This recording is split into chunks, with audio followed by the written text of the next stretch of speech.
If recent reports are real, Oscar Piastri will be replacing Daniel Ricciardo at McLaren for 2023. This whole saga is really scary for the sport and its future, and it has me genuinely worried about how ethically teams will operate in the future. The reason this whole thing is even happening is the massive domino effect that started all the way back with the super surprise retirement announcement of four-time world champion and absolute legend of the scene, Sebastian Vettel. And then a few days later, on the 2nd of August, Aston Martin announced that they would be replacing Sebastian with two-time world champion and 41-year-old Fernando Alonso. This obviously left a seat open at Alpine, which everybody assumed would be taken by Piastri, who is under their junior driver program. But that isn't exactly what happened. Alpine put out a tweet welcoming Piastri to partner Esteban for the next year, only for Oscar to come out and deny it, saying that he would not be driving for Alpine in 2023.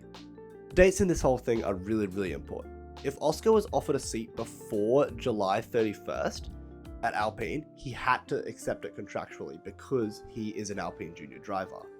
But because this Fernando thing happened so late and so suddenly, and by sudden I mean that Alpine only found out because of the Aston Martin Twitter post. That's how out of the blue this was for everybody involved. Because of that, Oscar probably assumed, hey, there isn't going to be a seat at Alpine next year, so I'll go looking myself. That's what landed him supposedly at McLaren if reports are real. Okay, now I think we're all caught up until I go back and edit this video and some massive news is dropped in between the time that I'm filming and editing this. But otherwise, let's get on to the next potential steps in this domino reaction. Since McLaren have reportedly done Daniel a dirty, and Oscar is sort of the catalyst of Daniel's removal from the team, I fear that Oscar and McLaren are about to become the bad guys of Formula 1. Not too differently to how Nikita Mazepin was viewed by the fans last year, where they'd look for any excuse to hate on him.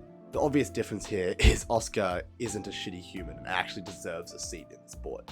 But still, since Daniel is such a beloved figure by essentially the entire F1 fan base, especially if he can't find a seat back in Formula 1 for next year, Oscar could be under some real heat and people could be hopping all aboard the McLaren hate train.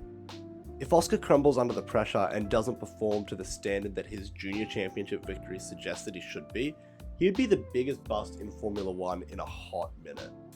Even though he hasn't driven in a Formula 1 car that much, he has so many expectations that he has to meet. So already it's going to be an uphill battle for Oscar. However, I don't think that'll happen. I think it'd be more likely that Oscar and Lando become hated because they are so successful, not different to how Sebastian was in his Red Bull days, or even Mercedes in the turbo hybrid era.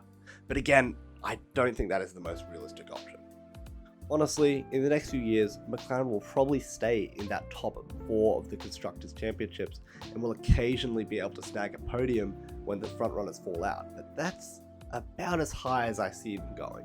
Okay, I know F1 doesn't really conduct driver trades except for maybe between Red Bull and AlphaTauri.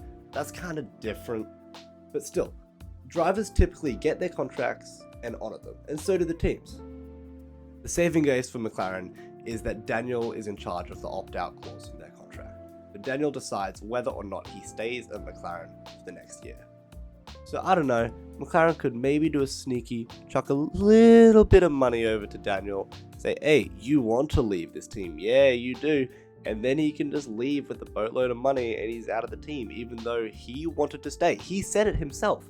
All the press conferences throughout the year and even on his Twitter and stuff, he has been saying how much he wants to get this McLaren to work for him. I think not only to prove to the fans that he still has it, but to prove to himself. I'm worried teams will start to buy drivers out of their contracts early, even if they have a long time left on it, or if they don't have an extension clause in it like Daniel does.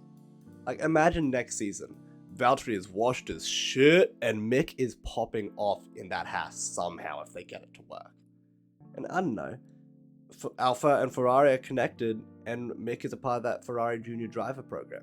What is stopping Alfa Romeo from saying, hey Valtteri, take the money, we want you gone, and then they just get rid of him and replace him with Mick, partway through the season or at the start of next season? The other side of that coin is that the drivers start requesting the releases from their contracts themselves, or even worse, start intentionally underperforming or tanking to encourage the teams to get rid of them because they aren't meeting the performance standards. Very similar situation just happened in the NBA with James Harden when he was trying to get out of the Houston Rockets.